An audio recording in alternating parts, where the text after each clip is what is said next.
نماز جنازہ کا سلام پھیرتے وقت ہاتھ کب چھوڑیں؟ بڑا اہم مسئلہ بھائی۔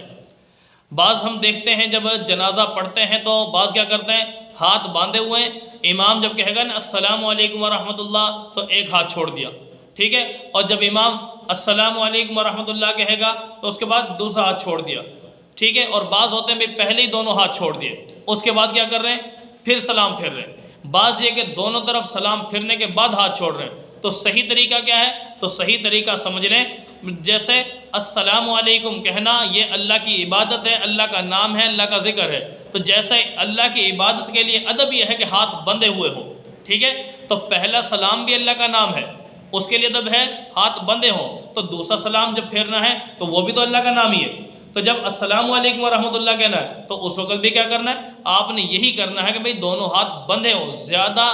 قریب سنت کے یہی ہے، ادب کے قریب یہی ہے کہ جب دونوں طرف سلام پھیر لیا جائے اس وقت دونوں ہاتھ چھوڑے جائے۔ باقی رہی بات کوئی چھوڑ رہا، کوئی باندھ رہا، کوئی کیا کر رہا ہے، بھئی ان سے بہتر میں نے مختصر صاحب کو صحیح طریقہ بتا دیا۔ دونوں سلام اللہ کے نام ہیں۔ پہلے سلام کے لیے بھی ادب کیا ہے کہ بھئی دونوں ہاتھ بندھے ہوں، دوسرے سلام کے لیے بھی ادب یہ ہے کہ ہاتھ بندھے ہوں، ٹھیک ہے، عبادت ادب سے کرنی چاہیے، تو بہتر طریقہ ہے دونوں طرف جب سلام پھر جائے تب ہاتھ چھوڑے جائیں۔